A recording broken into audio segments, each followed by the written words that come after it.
मोक्षमार्गस्य नेतारम् भेत्तारं कर्मभूभृताम् ज्ञातारं विश्वतत्त्वानां वन्दे तद्गुणलब्धये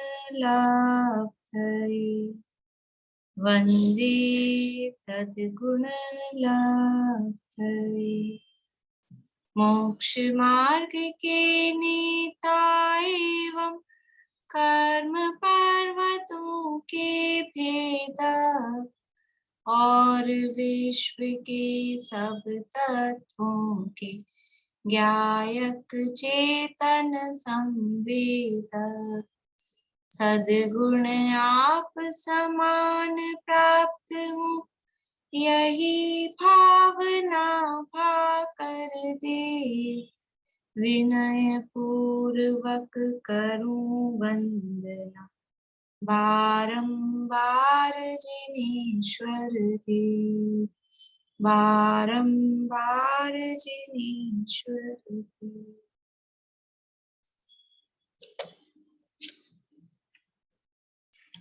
सूत्र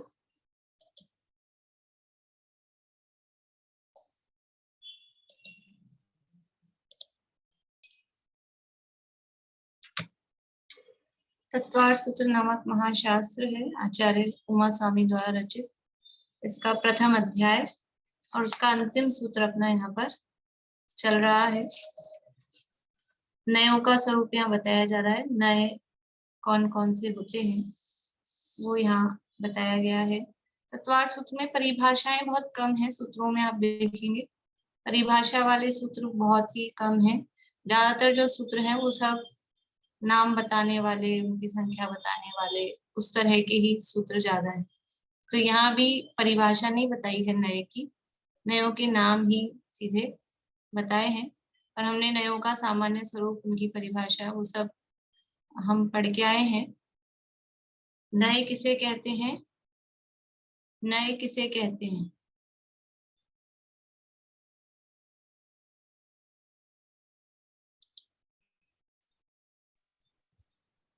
प्रमाण संपूर्ण ज्ञान को कहते हैं और उसके किसी एक अंश को, प्रमाण के एक अंश को मुख्य या गौण करके जो कहते हैं वो नए कहलाते हैं। गौण करके नहीं, मुख्य करके जानने वाला। मुख्य एक करके अंश को मुख्य करता है, बाकी सब गौण रहते हैं। गौण करा तो फिर जाना ही क्या, गौण। बढ़िया। नए ज्ञान का अंश होते हैं। प्रमाण द्वारा जाने गए पदार्थ के किसी एक अंश को मुख्य करके जानना अथवा कहना वो नए कहलाता है। या ज्ञाता के अभिप्राय को अथवा वक्ता के अभिप्राय को नए कहते हैं। नए है वो सम्यक श्रुत ज्ञान का अंश है। नए जो है वो श्रुत ज्ञान का, और श्रुत ज्ञान मतलब सम्यक श्रुत ज्ञान का अंश है, अर्थात नए ज्ञानी के ही होते हैं। और नयों के कथन में मुख्यता गौणता रूप कथन होता है। तो कोई जिस धर्म की, जिस गुण की या जिसकी भी चर्चा चल रही है वो धर्म मुख्य होता है, बाकी सब धर्म गौण होते हैं। गौण का मतलब वो नहीं है ऐसा नहीं, लेकिन गौण का मतलब है कि उनके संबंध में अभी हम कुछ बात नहीं कर रहे। वो देखो गौण ये सब चलता ही है ना। अभी किसी एक से पूछा तो यही है क्या क्लास में जिनसे पूछा, बाकी और लोग नहीं है क्या? कि किसी एक से पूछा तो वो मुख्य हो गया, बाकी सब क्या है? बाकी सब गौण होते हैं। ये इस तरह से मुख्य गौण करके नए जानता है। इन नयों के संबंध में सामान्य स्वरूप हमने देखा था। यहाँ पर 7 नयों की चर्चा की है। सूत्र है 33 नंबर का सूत्र है तत्वार्थ मणि प्रदीप में, पेज नंबर 69 पे सूत्र है। सूत्र का पाठ करते हैं। नैगम संग्रह व्यवहार ऋजु सूत्र शब्द समभिरूढ़ एवं भूता नयाः। नैगम संग्रह व्यवहार ऋजु सूत्र शब्द समभिरूढ़ एवं एवं भूत, ये 7 नए हैं। इसमें से पहले नैगम नय की चर्चा अपनी हुई थी। नैगम नय किसे कहते हैं? कि जो अनिष्पन्न अर्थ में संकल्प को ग्रहण करता है, अर्थात जो कार्य या जो वस्तु वर्तमान में नहीं है, भूतकाल में हुई थी अथवा भविष्य में होगी, अथवा अभी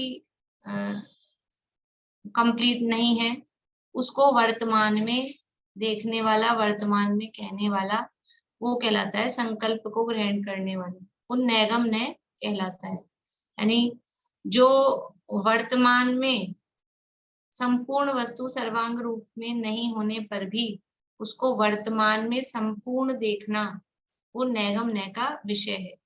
नैगम नय मुख्य रूप से ज्ञान नय के विषय के रूप में काम करता है, क्योंकि उसमें जो है, जो वर्तमान में नहीं है, उसको भी ग्रहण किया जा रहा है, और जो है उसको भी ग्रहण किया जा रहा है। वर्तमान नैगम नय में कुछ काम चालू हो गया है, इसलिए ये नैगम नय संकल्प ग्राही नय है। ज्ञान नय और अर्थ नय के रूप में इसको देखा जाता है। ये सारी चर्चा अपन ने कर ली थी। अब अपने को आज चर्चा करनी है संग्रह नय के संदर्भ में। पेज नंबर है 75, तत्वार्थ मणि प्रदीप में 75 नंबर का पेज है, संग्रह नय। देखो, संग्रह शब्द से ही समझ में आ रहा है। संग्रह मतलब संग्रहित करना, इकट्ठा करना, संग्रह बोलते हैं। जैसे पहले, आजकल के बच्चों में पता नहीं शौक है कि नहीं, जैसे पहले किसी को डाक टिकट इकट्ठा करने का शौक होता था तो उसका संग्रह करता था। किसी को पहले वो चलते थे लिम्का विम्का के ढक्कन चलते थे, उसके ढक्कन में से कुछ निकलता था, कार्टून, वो इकट्ठा करने का शौक होता था। मतलब इस तरह के शौक संग्रह करने का। अभी क्या है,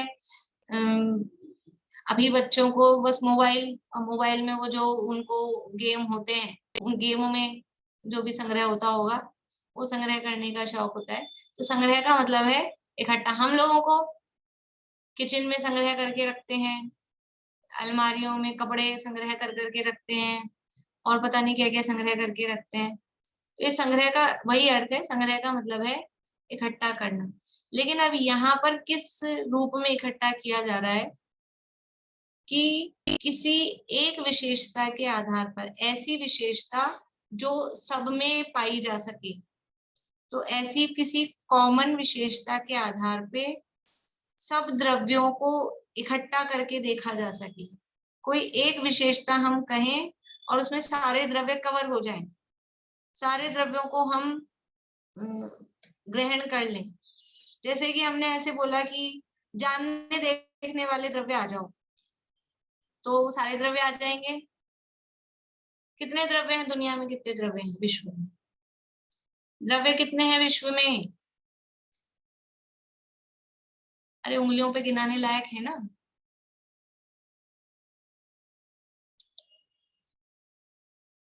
बढ़िया, 6 द्रव्य हैं, 6 द्रव्य हैं। तो जाति अपेक्षा ही बात कर रहे हैं अभी अपन। 6 द्रव्य हैं। तो अब हमने आवाज लगाई कि जो जानने देखने वाले हैं वो द्रव्य आ जाओ, तो क्या सारे द्रव्य आ जाएंगे? जब हम ये आवाज लगाएंगे कि जानने देखने वाले द्रव्य इस साइड आ जाओ, तो सारे द्रव्य आ जाएंगे क्या? नहीं आएंगे। अभी हमको ऐसी आवाज लगानी है, एक आवाज लगानी है और सारे द्रव्य आ जाए, ऐसा कुछ करना है। फिर हमने कहा कि स्पर्श रस गंध वर्ण वाले आ जाओ, तो फिर सारे आ जाएंगे क्या? तो भी सारे नहीं आएंगे। फिर हम कहेंगे कि जो पूरे लोक में फैले हुए हैं वो आ जाओ। पूरे लोक में मतलब एक एक द्रव्य पूरा लोक में फैला हुआ हो, सिंगल सिंगल, तो भी सारे नहीं आएंगे। फिर हम कुछ कहें कि जो लोक और अलोक दोनों में फैला हो वो आ जाओ, तो सारे आ जाएंगे क्या? तो कौन सा आएगा जो लोक और अलोक दोनों में फैला है? कौन सा द्रव्य आएगा रजनी जी?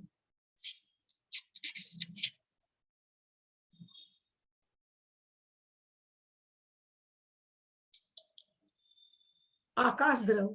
आकाश द्रव्य, बढ़िया। दोनों में फैला है तो आकाश द्रव्य आ जाएगा। इस तरह से यदि हम कहेंगे, हम सारे द्रव्यों को एक साथ नहीं बुला पा रहे हैं, तो क्या कोई ऐसा गुण, कोई ऐसी किसी आधार पे हम आवाज लगा सकते हैं कि सारे द्रव्य आ सकें? बोलिए वर्षा जी। अस्तित्व गुण किसमें है, ऐसा बोले तो सब आ जाएंगे। बहुत बढ़िया। हम अस्तित्व के आधार पे हम ये कहें कि जिस जिसका अस्तित्व है वो सब आ जाओ, तो अब बताओ कौन छूटेगा? जीव का भी है, पुद्गल का भी है, धर्म धर्म आकाश काल सबका अस्तित्व है। तो ये जो हमने कहा ना, जो ये हम वर्ड बोल रहे हैं अभी अस्तित्व के आधार पर, हमने कहा है हम द्रव्य शब्द बोल रहे हैं, अभी हम अस्तित्व को छोड़े, हम ये कहें द्रव्य आ जाओ, तो कौन आएगा कौन नहीं आएगा? हमने कहा द्रव्य आ जाओ, तो सब द्रव्य हैं, सभी द्रव्य ना, जीव भी द्रव्य है, पुद्गल भी द्रव्य है, धर्म धर्म आकाश काल भी द्रव्य है, तो वो सब आ जाएंगे। तो ये जो द्रव्य शब्द है, द्रव्य शब्द है, ये जातिवाचक शब्द है, ये उनकी जाति को बता रहा है कि द्रव्य शब्द है, ये समूहवाचक शब्द है, ये संग्रहण का शब्द है। जब हम कोई इस तरह के शब्द बोलते हैं जिसमें बहुत सारे चीजें उसमें कवर हो जाती हैं, उसको ग्रहण किया जा सकता है, तो वो कहलाता है संग्रहण। तो संग्रहण क्या काम करता है कि किसी एक विशेषता के आधार पर, देखिए यहाँ तो परिभाषा लिखी है, यहाँ थोड़े शब्द आपको भारी पड़ेंगे। किसी एक विशेषता के आधार पर अनेक पदार्थों में एकत्व स्थापित करना वो संग्रहण कहलाता है। किसी एक विशेषता के आधार पर अनेक पदार्थों में एकत्व, एकत्व तो समझ में आता है, वो अनेक पदार्थों को एक करके हमने बोला, जैसे द्रव्य शब्द बोला तो सबको एक में ले लिया। किसी एक विशेषता के आधार पर अनेक द्रव्यों में एकत्व स्थापित करना संग्रहण है। यहां से भी पढ़ते हैं परिभाषा, पेज नंबर 75, फिर चर्चा करते हैं। प्रत्यक्ष और अनुमान प्रमाणों द्वारा अपनी जाति का विरोध न करते हुए सभी विशेषों का कथनचित एकत्व रूप से ग्रहण करना संग्रहण है। ये जो परिभाषा है ये आचार्य विद्यानंद द्वारा श्लोक वार्तिक में परिभाषा दी है। श्लोक वार्तिक क्या चीज है? श्लोक वार्तिक क्या है?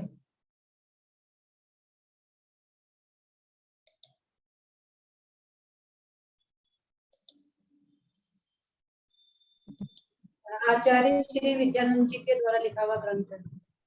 वो तो यहीं लिखा है, वो तो मैंने ही बता दिया था। श्लोक वार्तिक तत्वार्थ सूत्र की क्या है तत्वार्थ? हाँ टीका है। कॉन्फिडेंट? हाँ टीका ही है तत्वार्थ सूत्र। बढ़िया। श्लोक वार्तिक है तत्वार्थ सूत्र की टीका, जो आचार्य विद्यानंद स्वामी ने लिखी है। 3 टीकाएं प्रमुख हैं, प्रसिद्ध हैं तत्वार्थ सूत्र की। सबसे पहली नंबर पे सर्वार्थ सिद्धि पूज्यपाद आचार्य की, उसके बाद हुए अकलंक देव उनकी तत्वार्थ राजवार्तिक, और उसके बाद में विद्यानंद स्वामी हुए, उनकी है तत्वार्थ श्लोक वार्तिक। और ये इतनी बड़ी टीका है कि 7 बुक्स हैं अपने, समझ लो ये मोक्षा प्रकाशक वाला साइज है ना, इतनी बड़ी बड़ी 7 बुक्स हैं, इतनी बड़ी टीका है। सर्वार्थ सिद्धि तो एक ही बुक में है, वो फॉन्ट बहुत छोटे हैं, अक्षर बहुत छोटे हैं। राजवार्तिक के 2 भाग हैं, 2 भागों में, और श्लोक वार्तिक की 7 भाग, 7 बुक्स हैं, और वो तो इतने बारीक अक्षरों में है, इसलिए 7 बुक्स में बड़े कर दें तो 15 हो जाएंगे इसके, अच्छे मोटे ऐसे अक्षर कर दें तो। इतना डिटेल उसमें लिखा है। तो ये श्लोक वार्तिक की परिभाषा यहाँ दी है। प्रत्यक्ष और अनुमान प्रमाणों द्वारा अपनी जाति का विरोध न करते हुए सभी विशेषों का कथनचित एकत्व रूप से ग्रहण करना संग्रहण है। देखो परिभाषा वही है जो अपन ने लिखी है। अपन ने क्या लिखी? किसी एक विशेषता के आधार पर अनेक पदार्थों में एकत्व स्थापित करना। अभी यहाँ से प्रत्यक्ष और अनुमान प्रमाणों द्वारा ये हटाओ एक बार।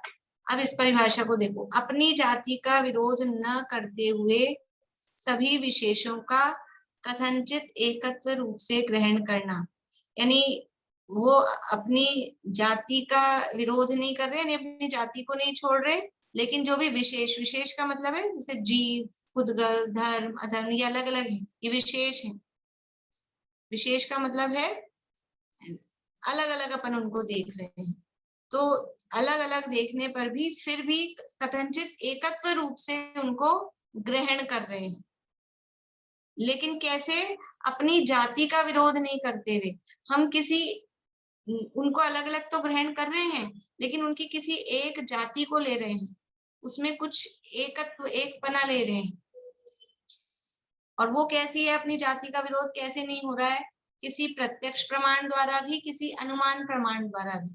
प्रमाण तो अपन ने पढ़ा है, प्रमाण पढ़ के आए हैं ना पीछे, सम्यक ज्ञानम प्रमाणम। तो प्रमाण कितने प्रकार का होता है?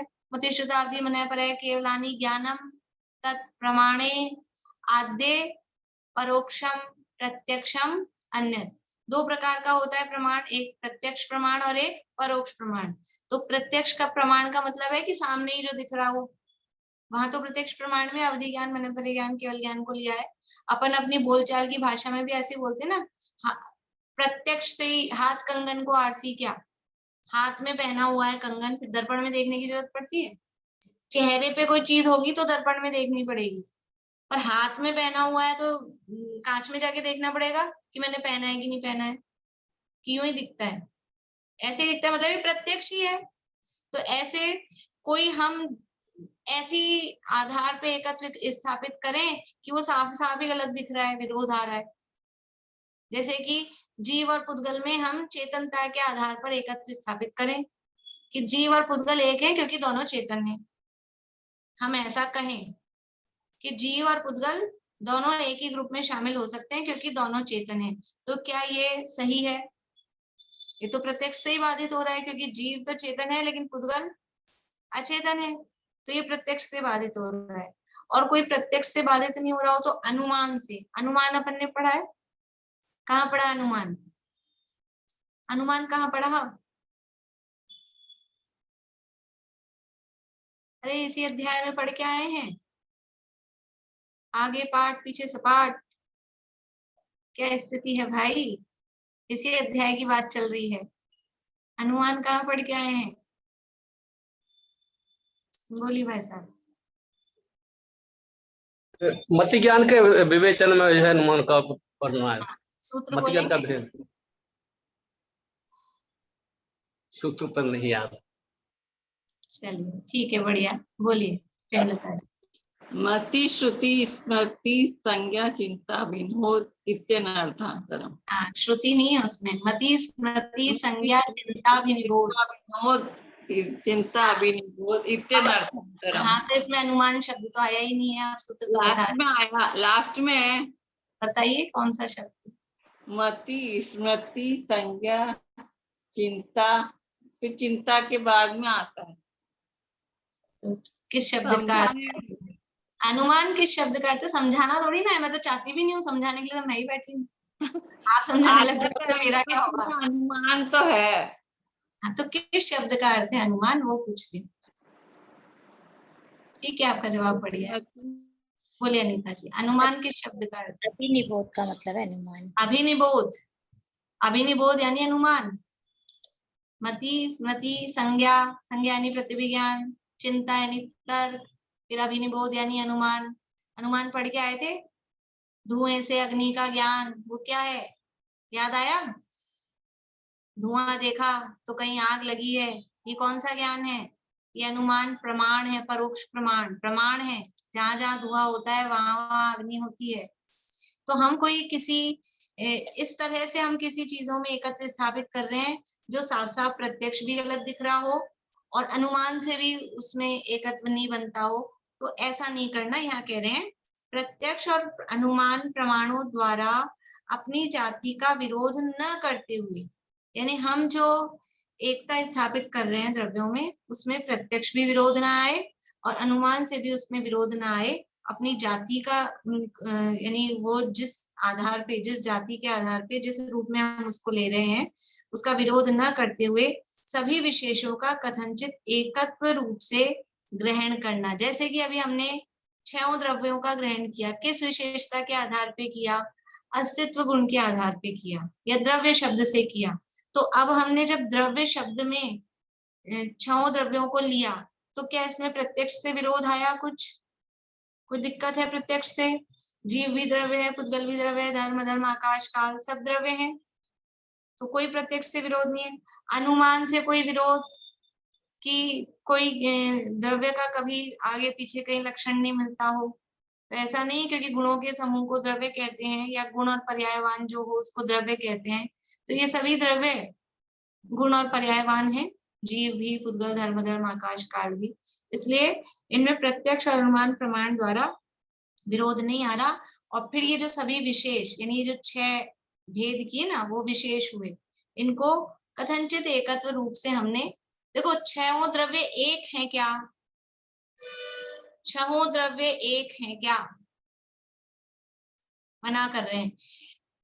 एक होते तो हम 6 बोल रहे हैं ना, पहले ही हम 6 बोल रहे हैं।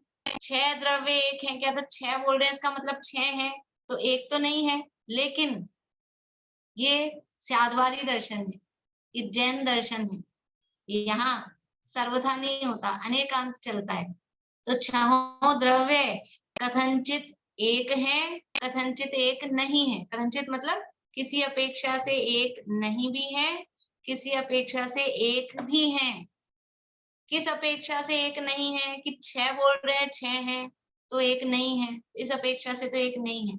लेकिन किसी अपेक्षा से एक है, किस अपेक्षा से एक है? कि द्रव्यपने से, अस्तित्वपने से, सतपने से, वो सब एक है। तो ऐसे जो भी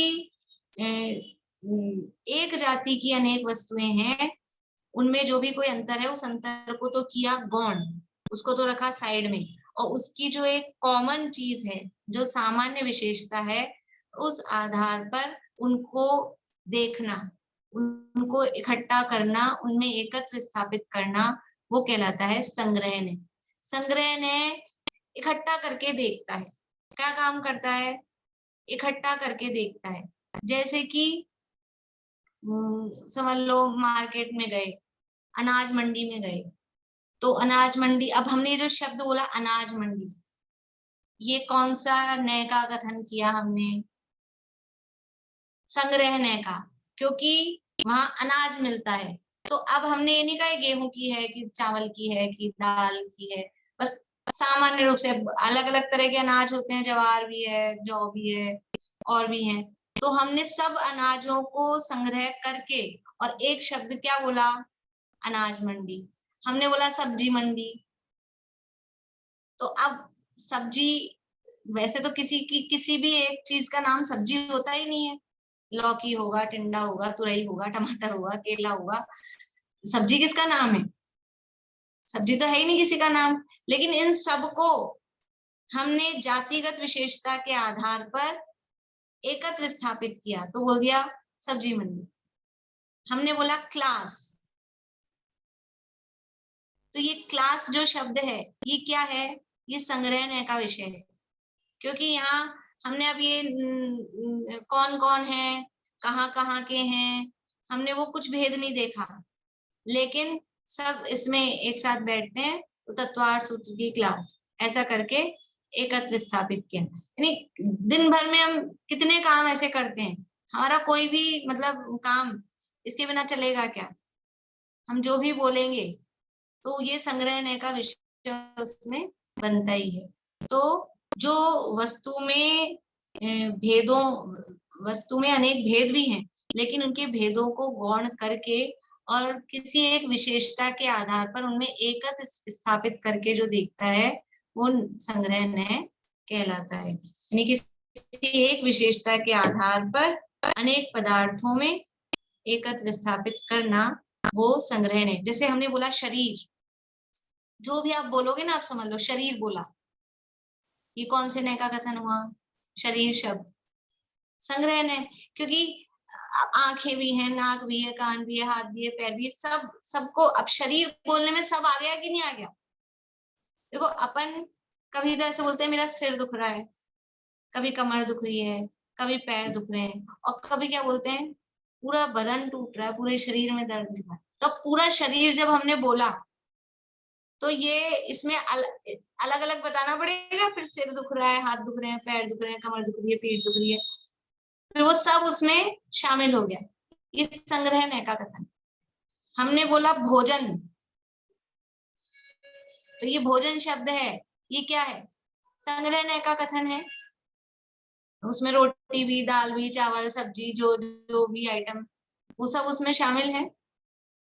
तो ये ऐसा, ये अनेक मतलब वस्तु में भेद हैं, लेकिन उन विद्यमान भेदों को गौण करके विद्यमान भेदों को नहीं देख रही, लेकिन किसी एक विशेषता के आधार पर उनमें एकत्र स्थापित करके देखने वाला नय, वो संग्रहणय कहलाता है।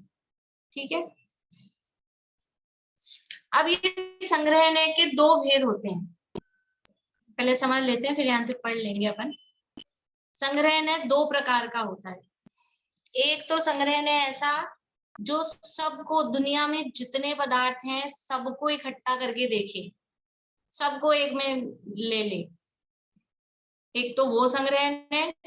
और एक ऐसा संग्रहणय जैसे अभी अपन ने छोटे छोटे ग्रुप बनाए, जैसे हमने सब्जी मंडी कहा, जैसे हमने क्लास कहा, तो छोटे छोटे कोई ग्रुप बनाए, ऐसा। तो ये दो प्रकार का संग्रहणय होता है, उसको नाम दिए हैं शुद्ध संग्रहणय और अशुद्ध संग्रहणय। संग्रहणय दो प्रकार का होता है, लिखा होगा यहाँ पे पीछे 76 पेज पे है, बीच में बोल्ड टाइप में है। संग्रहणय दो प्रकार का है, एक शुद्ध संग्रहणय और एक अशुद्ध संग्रहणय। अभी आप समझ लीजिए, लिखा हुआ तो लगभग इसमें सब मिल जाएगा आपको, जो फास्ट लिख सकते हैं वो लिख लीजिए, बाकी समझ लीजिए एक बार। दो प्रकार का, शुद्ध संग्रहणय और अशुद्ध संग्रहणय।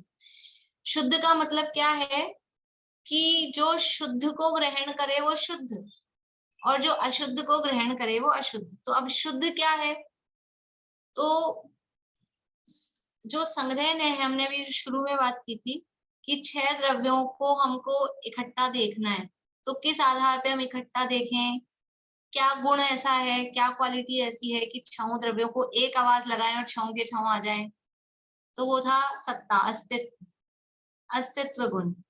तो इस अस्तित्व, ये जो अस्तित्व है, ये जो सत्ता है, ये सत्ता दो प्रकार की होती है।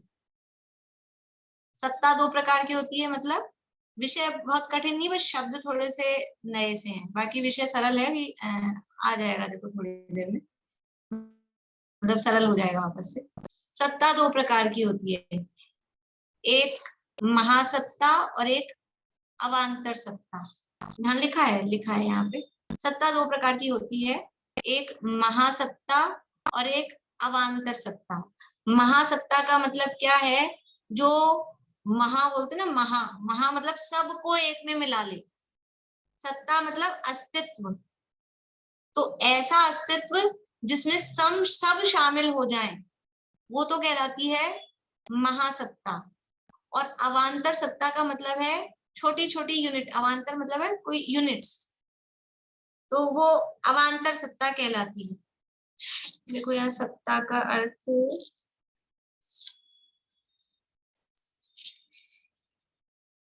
सत्ता का अर्थ तो यहाँ अलग से नहीं दिया है, लेकिन आप लोग समझ लो, लिखना चाहो जैसे फिर लिखें। महासत्ता का मतलब है कि जिसमें कुछ भी नहीं छूटे, जिसमें, जिस सत्ता में, जिस अस्तित्व में सबका ग्रहण हो जाए, वो कहलाती है महासत्ता।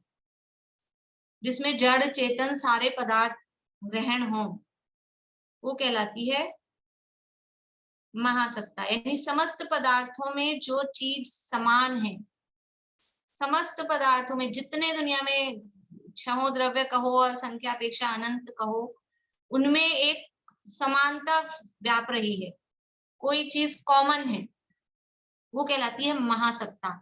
अस्तित्व कॉमन है सब में, अस्तित्व यानी सत्ता, सत्ता सब में कॉमन है, लेकिन वो जो सत्ता सब में कॉमन है वो कहलाती है महासत्ता। इसका मतलब ये है कि महासत्ता के आधार पर देखें तो पूरा विश्व एक है, कि महासत्ता के आधार पे हम देखेंगे तो पूरा विश्व सब एक है, क्योंकि सब सत्ता वाले हैं, सब अस्तित्व वाले हैं, पूरा विश्व सब में सत है। तो समस्त पदार्थों में जो समानता व्याप रही है, समस्त पदार्थों में जो समानता है, वो कहलाती है महासत्ता। और अवांतर सत्ता क्या है कि प्रत्येक पदार्थ की जो अपनी अलग अलग अस्तित्व है, अलग अलग विशेषता है, वो कहलाती है अवांतर सत्ता। हर पदार्थ की जो अपनी अपनी सत्ता है। देखो,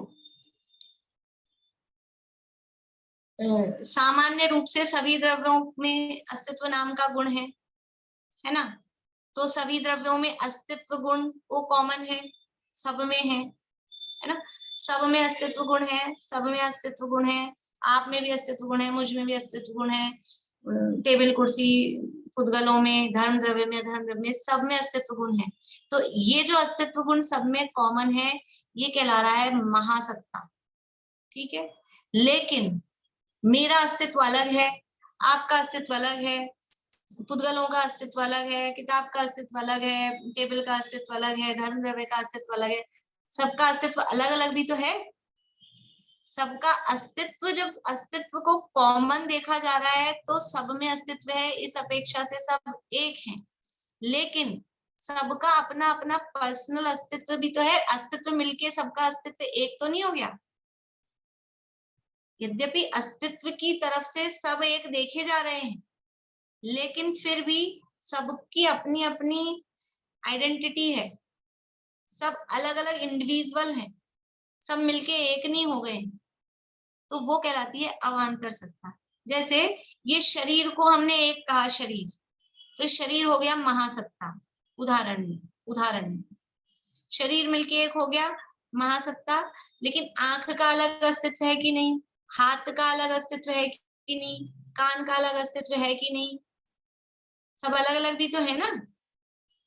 वरना तो फिर ऐसा हो कि अगर एक ही हो, महासत्ता ही हो, शरीर ही हो, और आंख का ऑपरेशन करना हो तो पूरे शरीर को खोलना पड़ेगा। ऐसा होता है क्या कि फिर जहां प्रॉब्लम है बस उसका ऑपरेशन हो जाता है। तो ये पूरे को एक देखना, सब में जो समानता है, ये सब शरीर से जुड़े हुए हैं, इस अपेक्षा से सबको कॉमन रूप से बोला शरीर। लेकिन सबका अस्तित्व अपना अपना अलग अलग भी है। तो प्रत्येक पदार्थ की जो अपनी अलग अलग विशेषता है, अलग अलग अस्तित्व है, वो कहलाता है अवांतर सत्ता। और सब पदार्थों को अस्तित्व के आधार पर एक रूप में देखना, तो वो कहलाता है महासत्ता। ये शब्द है प्रवचन सार ग्रंथ है कुंदकुंदाचार्य का, वहां ये शब्द दिए हैं, महासत्ता और अवांतर सत्ता। ठीक है, तो बस अपने को ये तो इतना ही समझना है। अपने को तो वो शुद्ध संग्रह और अशुद्ध संग्रह समझने के लिए दो शब्द समझने पड़े। तो संग्रहणय के दो भेद हैं। कौन से दो भेद हैं? एक शुद्ध संग्रहणय, एक अशुद्ध संग्रहणय। तो शुद्ध संग्रहणय किसे कहते हैं? जो महासत्ता को विषय बनाता है वो शुद्ध संग्रहणय कहलाता है। महासत्ता को विषय बनाने वाले नय को या ज्ञान की पर्याय को शुद्ध संग्रहणय कहते हैं।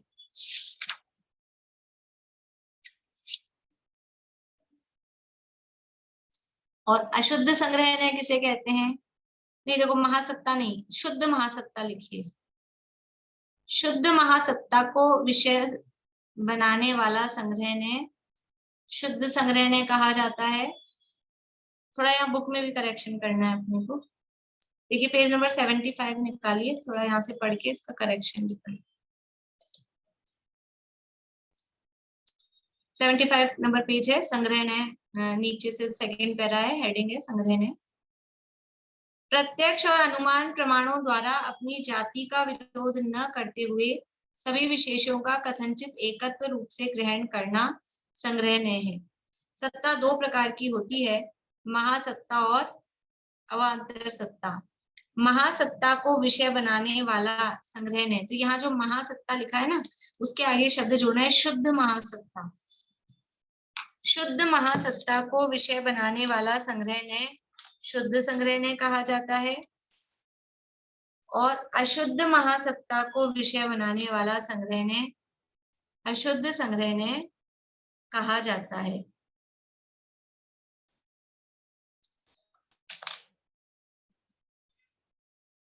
शुद्ध संग्रहणय को सामान्य संग्रह, पर संग्रह एवं अशुद्ध संग्रहणय को विशेष संग्रह और अपर संग्रह नामों से भी अभिहित किया जाता है।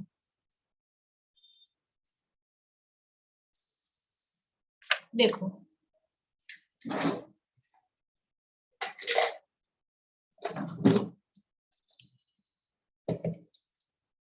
शुद्ध महासत्ता को विषय बनाने वाला संग्रहणय शुद्ध संग्रहणय है, और अशुद्ध महासत्ता को विषय बनाने वाला अशुद्ध संग्रहणय। जो शुद्ध संग्रहणय है ना, शुद्ध संग्रहणय, उस शुद्ध संग्रहणय का विषय क्या होगा? शुद्ध संग्रहणय का विषय केवल एक ही होगा। क्या होगा? कि वो सबको एक देख रहा है। तो शुद्ध संग्रहणय का विषय है अकेला सत्ता। बस वो अस्तित्व के आधार पर सब द्रव्य दुनिया में, अभी अपन जाति अपेक्षा ले रहे हैं, 6 द्रव्यों को एक जो देख रहा है वो शुद्ध संग्रहणय का विषय है, जो शुद्ध महासत्ता को ग्रहण कर रहा है। शुद्ध महासत्ता क्या है?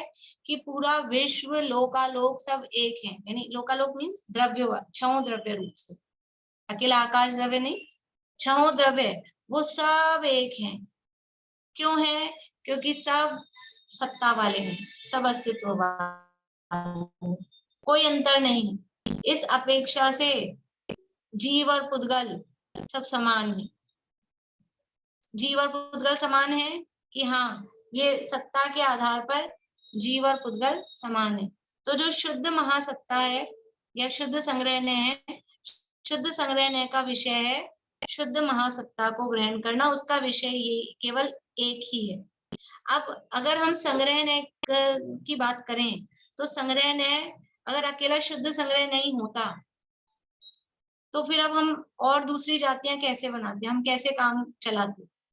अकेला शुद्ध संग्रह नहीं हो, है ना, अशुद्ध संग्रहणय का विषय नहीं हो, तो अब हम कैसे कहेंगे कि ये सब्जी मंडी है, ये अनाज मंडी है, ये क्लास है या ये भोजन है? ये हम कैसे कहेंगे? क्योंकि संग्रहणय तो बस सबको एक देखता है, तो फिर कहेंगे सब बस ये सत्य है, सत्य है, सत्य है, तो कैसे काम चलेगा? इसलिए अशुद्ध संग्रहणय वो हमारी इस तकलीफ को दूर करता है। तो शुद्ध संग्रहणय में देखो, और थोड़ा सरल करते हैं, ये जो कहा हमने द्रव्य, या हमने कहा विश्व, विश्व, ये विश्व शब्द, ये कौन से नय का विषय हुआ? विश्व शब्द, ये हो गया शुद्ध संग्रहणय का। ठीक है, शुद्ध संग्रहणय का। अब विश्व में क्या है? 6 द्रव्य हैं, 6 द्रव्य हैं, जीव, पुद्गल, धर्म, अधर्म, आकाश, काल। ठीक है, तो अब जीव को विषय किया, जीव, विश्व को कहा, तो ये शुद्ध संग्रहणय का विषय हो गया, ये है महासत्ता। ठीक है, अब ये जीव, पुद्गल, धर्म, अधर्म, आकाश, काल, ये क्या है? ये तो है शुद्ध महासत्ता, ये शुद्ध महासत्ता है विश्व। अब ये जीव है, ये जीव भी तो अपने आप में महासत्ता है कि नहीं? जीव शब्द ये एक जाति को बता रहा है कि नहीं बता रहा है? जीव शब्द, जीव बोलने से एक जीव पकड़ में आता है क्या? जीव हमने बोला तो क्या एक ही जीव समझ में आएगा आपको? ये जीव शब्द है, ये पूरी जीव जाति को बता रहा है। जितने दुनिया में अनंत जीव हैं उन सबको ये जीव शब्द बता रहा है। तो ये है अशुद्ध महासत्ता। शुद्ध तो वो है जिसमें सब आ गया, कुछ भी नहीं छूटा, वो तो है शुद्ध। लेकिन जिसमें बहुत कुछ आया लेकिन सब कुछ नहीं आया, वो है अशुद्ध।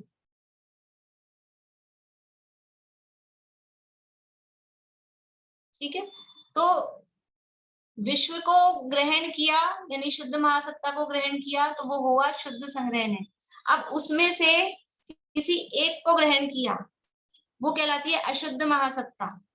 ये जीव, पुद्गल, धर्म, अधर्म, आकाश, काल, ये है अशुद्ध महासत्ता।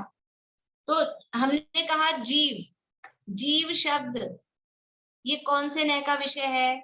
संग्रहणय का विषय है, लेकिन अशुद्ध संग्रहणय का विषय है। हमने कहा पुद्गल, तो ये पुद्गल संग्रहणय का विषय है, लेकिन शुद्ध संग्रहणय का विषय नहीं है। शुद्ध संग्रहणय का विषय अकेला ये महासत्ता बोलो या विश्व बोलो या द्रव्य शब्द बोलो, वो ही होगा बस, और कोई नहीं होगा।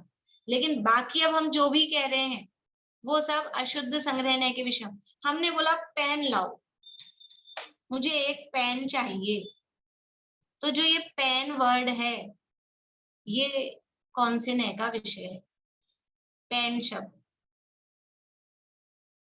संग्रह नय का विषय ना। पेन शब्द जितने भी दुनिया में पेन होते हैं उन सबको शामिल कर रहा है, लेकिन अशुद्ध संग्रह नय का विषय।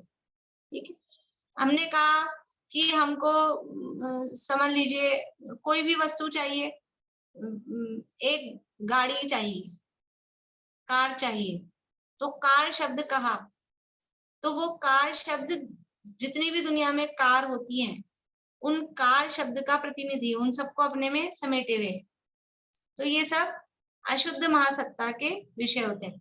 यानी शुद्ध महासत्ता को विषय बनाने वाला शुद्ध संग्रह नय है, और शुद्ध महासत्ता है पूरा विश्व, वो है शुद्ध महासत्ता। और उसके जो जो भी भेद करते जाएंगे, अभी समझो एक बार और भी प्रश्न रुकते हैं, एक बार मेरी बात पूरी हो जाने दीजिए, हो सकता है उसी में आ जाए जवाब। अब हमने कहा जीव, ठीक है, फिर जीव दो प्रकार के होते हैं, संसारी और मुक्ताश्चय, संसारी और मुक्त। फिर संसारी त्रस स्थावरा, संसारी जीव के दो भेद है, त्रस और स्थावर। अब पहले हमने जीव शब्द कहा था, है ना, यह शुद्ध महासत्ता था। अब हमने संसारी जीव शब्द कहा, संसारी जीव, तो ये कौन से नय का विषय है? अभी ऊपर का आप छोड़ देना, अब केवल हमने ये कहा संसारी जीव, तो संग्रह नय का विषय बनेगा। संग्रह नय का विषय है या नहीं है ये बताइए, क्योंकि संसारी जीव कहने से एक जीव पकड़ में नहीं आया, जितने जीव संसारी हैं वो सब उसमें ग्रहण होते हैं, तो संसारी जीव। अब लेकिन संसारी जीव, क्योंकि संसारी जीव कहने से पूरा विश्व नहीं ग्रहण होता है, संसारी जीव कहने से पूरा विश्व नहीं ग्रहण हो रहा है, इसलिए ये शुद्ध महासत्ता तो नहीं है, ये क्या है? अशुद्ध महासत्ता है। तो इसको विषय बनाने वाला जो संग्रह है वो कौन सा होगा? अशुद्ध संग्रह। समझ में आ रहा है? अब और भी भेद कर दो, स्थावर, स्थावर के फिर 5 भेद होते हैं, तो अब हमने शब्द का स्थावर, स्थावर शब्द संग्रह का विषय हो जाएगा, है ना। स्थावर शब्द, उसमें स्थावर शब्द में क्या शामिल है? पृथ्वी, जल, अग्नि, वायु, वनस्पति, 5 शामिल है, तो संग्रह का विषय, लेकिन अशुद्ध संग्रह। यानी इस विश्व के आगे नीचे जहां जहां हम भेद करते जाएंगे, कर्म शब्द बोला, कर्म शब्द कौन से नय का विषय होगा? कर्म शब्द बोला, संग्रह नय का विषय है ना। संग्रह नय का विषय, कर्म शब्द में हमने सारे 148 और भी संख्यात असंख्यात प्रकार कर्मों के होते हैं, वो सब उसमें शामिल हो गए, लेकिन अशुद्ध संग्रह नय का। अब जो भी भेद कर रहे हैं ना वो सब अशुद्ध संग्रह नय में जाएंगे, लेकिन ये सब एक जाति को बताने वाले हैं। ज्ञानावरण कर्म बोला, ज्ञानावरण कर्म, यद्यपि इसके साथ ही व्यवहार नय की भी चर्चा करनी थी, लेकिन अब ये थोड़ा आज इतना ही ठीक है, अच्छा है, मिक्स नहीं होगा। कल यही चीजें हम दूसरी तरह से पढ़ेंगे, फिर व्यवहार नय के अंतर्गत यही पढ़ेंगे, लेकिन उसको व्यवहार नय का विषय बनाएंगे।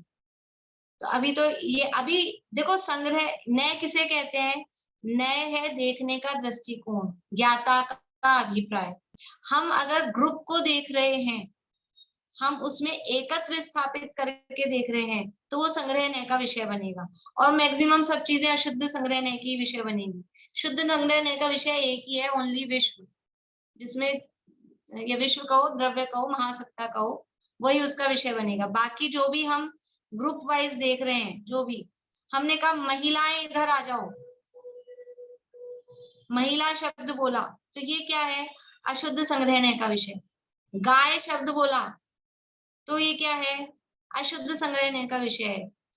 नारकी शब्द बोला, ये क्या है? अशुद्ध संग्रह नय का विषय। तिर्यंच बोला, पशु, अशुद्ध संग्रह नय का विषय। देव, जो भी हम एक ग्रुप को वो इंडिकेट कर रहा है वो शब्द, तो वो सब अशुद्ध संग्रह नय के विषय बनेंगे। अभी यहाँ से अपन पढ़ेंगे भी, कल और इसकी चर्चा करेंगे। अभी प्रश्न लेते हैं आप लोगों के, बोलिए ज्योति। शुद्ध नय का कोई दूसरा उदाहरण जिससे और अच्छा समझ में आएगा? नहीं, शुद्ध संग्रहणय का विषय एक ही है। देखो, शुद्ध नय अलग बात है, शुद्ध संग्रहणय है ये।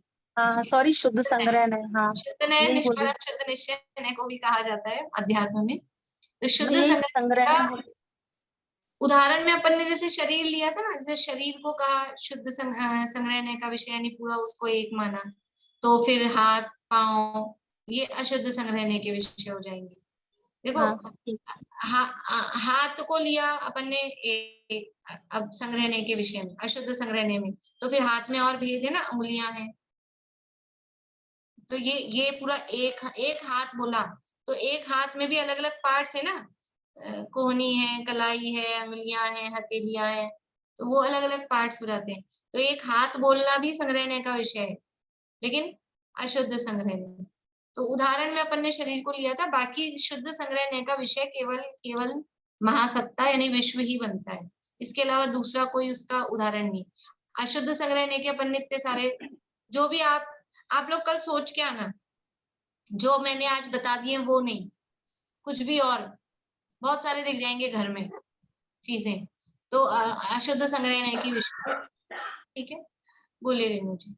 मैम मतलब मैं जो समझी उसका मतलब यही होगा, जो विश्व है 6 द्रव्यों का बना हुआ, उसके अलावा जो भी चीज है, चाहे एक समूह रूप में एक जाति भी हो, चाहे जीव हो, चाहे पुद्गल हो, अलग अलग अगर द्रव्य को हम लोग देख रहे हैं, धर्म अधर्म को अलग अलग देख रहे हैं, तो वो अशुद्ध संग्रहणय का विषय हो गया। अगर एक साथ देख रहे हैं उसको तो वो शुद्ध संग्रहणय का विषय है। अगर द्रव्यों को भी अलग अलग देख रहे हैं तो अशुद्ध संग्रहणय हुआ। यही मतलब हुआ, चाहे कोई भी जाति हो, कुछ भी हो। देखो, द्रव्यों में अभी इसमें क्या थोड़ा सा ट्विस्ट आएगा, कल अपन व्यवहार की चर्चा करेंगे तो तब उसमें देखेंगे। अभी यही समझिए, पूरे विश्व को एक देखना वो शुद्ध संग्रहणय का विषय है। अब उसमें से जीवों को उनके चेतनत्व के आधार पर, चेतन पने के आधार पर उनको एक देखना, तो वो अशुद्ध संग्रहणय का। इतना ध्यान रखना है अपने को, मेन बात क्या है, संग्रहणय एक देखता है, एकत्व स्थापित करके देखता है, कॉमन क्या है उस आधार पे देख रहा है।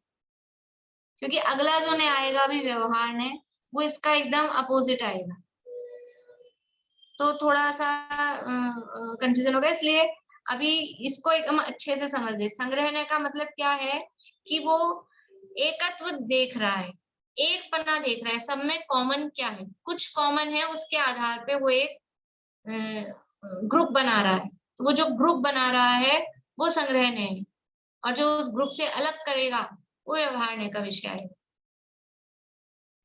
तो मैम फिर तो सारे एक जाति जीव है जो चैतन्य वस्तु है, तो वो तो फिर वो शुद्ध संग्रह नहीं हो गया। अगर आगे शुद्ध नहीं हुआ, अशुद्ध संग्रहणय का। शुद्ध संग्रहणय का विषय केवल, शुद्ध संग्रहणय का विषय वो होगा जिसमें कुछ भी ना छूटे।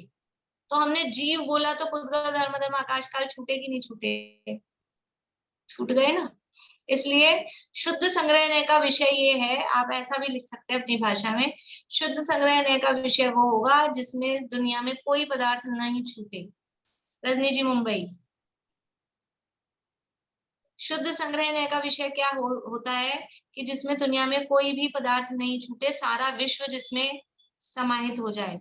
तो वो है बस एक महासत्ता, सत्ता के आधार पर, अस्तित्व के आधार पर सबको एक देखना, सब एक है। कैसे एक है?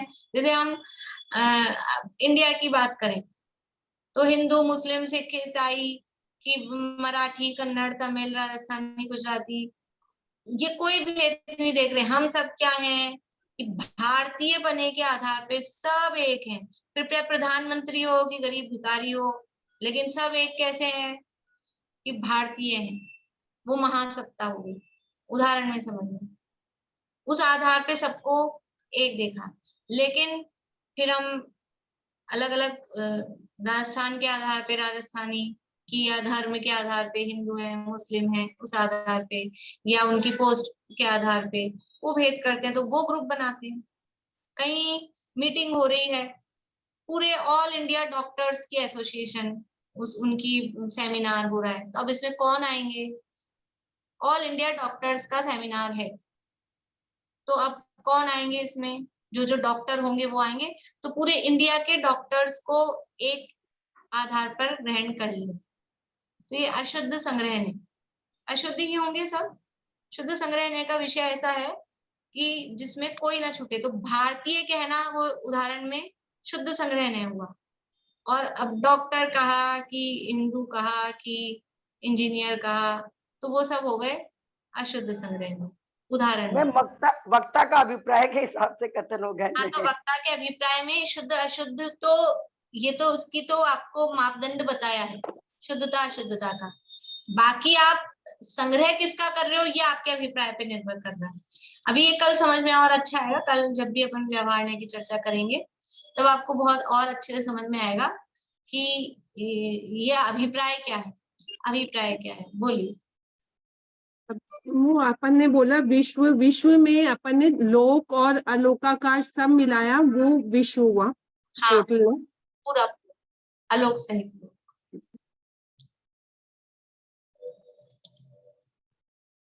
मैं आज जिनवाणी स्तुति करूंगी, मैंने याद कर ली।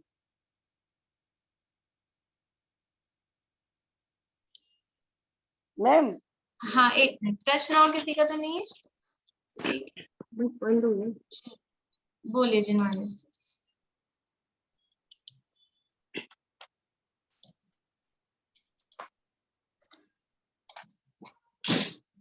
अहो चैतन्य आनंद में सहज जीवन हमारा है, अनादि अनंत पर निरपेक्ष ध्रुव जीवन हमारा है। हमारे में न कुछ पर का हमारा भी नहीं, पर में द्रव्य दृष्टि हुई सच्ची, आज प्रत्यक्ष निहारा है। अनंतों शक्तियां उछले, सहज सुख ज्ञान में विलसे। अहो प्रभुता परम पावन, वीर का भी न पारा है। अहो चैतन्य आनंद में सहज जीवन हमारा है। बोलो जिनवाणी माँ।